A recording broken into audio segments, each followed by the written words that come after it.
रहे हैं news state और मैं आपके साथ में ऋतु तोमर। बुलेटिन की शुरुआत करेंगे। केंद्रीय कमेटी ने एक देश एक चुनाव के प्रस्ताव को पास कर दिया है। अब शीतकालीन सत्र में इसे पटल पर रखा जाएगा। बीजेपी की कोशिश रहेगी कि इस बिल को शीतकालीन सत्र में पास करा लिया जाए, लेकिन कांग्रेस और दूसरी पार्टियां सरकार की मंशा पर सवाल उठा रही हैं। हालांकि एसपी का मानना है कि वो इसे लागू कराना चाहती है, लेकिन सभी दलों की सहमति से। अब इसके लिए शीतकालीन सत्र तक इंतजार करना होगा। इसी पर है खास पेशकश, एक चुनाव।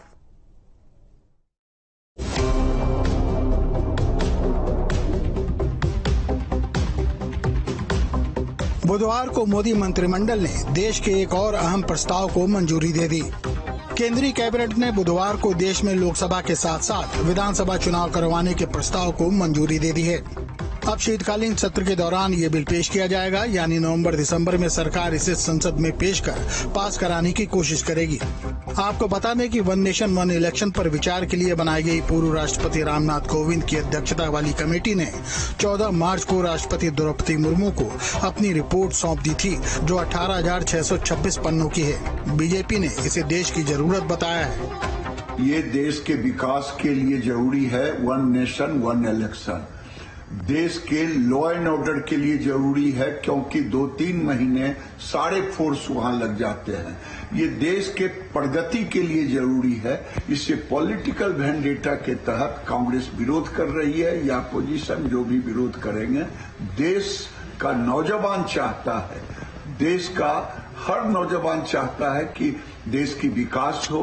सालों भर चुनाव पैसे खर्च होते हैं, देश का पैसा खर्च होता है। 17 सितंबर को गृह मंत्री अमित शाह ने कहा था कि सरकार इसी कार्यकाल में वन नेशन वन इलेक्शन लागू करेगी। 15 अगस्त को प्रधानमंत्री ने लाल किले की प्राचीर से कहा था कि बार बार चुनाव देश की प्रगति में बाधा पैदा कर रहे हैं। देखिए, बहुत जल्दी विपक्ष में भी उनके अंदर से आंतरिक दबाव बनने न लग जाए कहीं, क्योंकि देश में करीब 80% of the respondents who responded during the consultation process, 80% से ज्यादा लोगों ने इसको बहुत पॉजिटिव सपोर्ट दिया है। खासकर यूथ ने। Youth is very much in favour of. आपको बता दें कि यह रिपोर्ट स्टेक होल्डर्स एक्सपर्ट से चर्चा के बाद 191 दिन की रिसर्च का नतीजा है, जिसमें कमेटी ने सभी विधानसभाओं का कार्यकाल 2029 तक करने का सुझाव दिया था। जिसमें कहा गया था कि सभी राज्य विधानसभाओं का कार्यकाल अगले लोकसभा चुनाव यानी 2029 तक बढ़ाया जाए।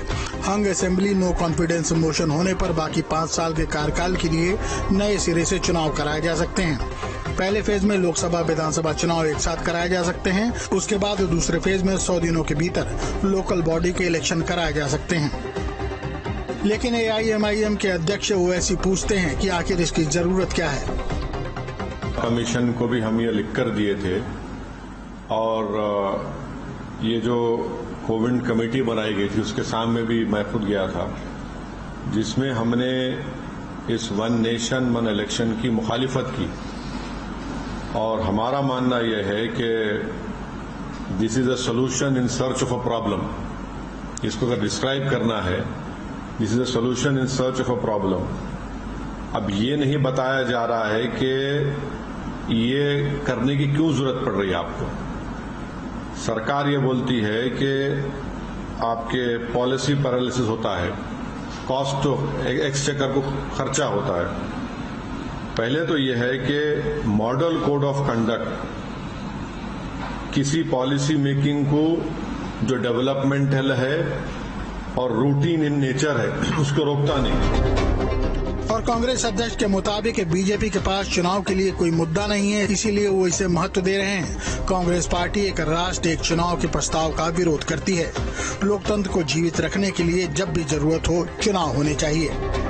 ये चलने वाला नहीं है। ये सिर्फ चुनाव जब बात है, कोई ना कोई कुछ मुद्दा नहीं मिल रहा उनको, ऐसी चीजें बात करने के लिए, इश्यू को डाइवर्ट करने के लिए वो बात करते हैं, और इसीलिए और पूरे देश के लोग कोई मानने वाले भी नहीं है। वहीं समाजवादी पार्टी के नेता का कहना है कि वो इसके पक्ष में है, लेकिन कोई भी फैसला सभी पार्टियों की राय से ही लिया जाएगा। और सभी विपक्षी दलों के नेताओं की सहमति से इस पर आगे कार्रवाइयां होनी चाहिए। हम लोग वैसे चाहते हैं कि देश में लोकसभा और विधानसभा के चुनाव साथ में हो। चुनाव आयोग लोकसभा, विधानसभा, स्थानीय निकाय चुनाव के लिए राज्य चुनाव अधिकारियों के परामर्श से सिंगल वोटर लिस्ट और वोटर आईडी कार्ड तैयार करेगा। कोविंद पैनल ने एक साथ चुनाव कराने के लिए उपकरणों, जनशक्ति और सुरक्षा बलों की एडवांस प्लानिंग की सिफारिश भी की है। Team news state.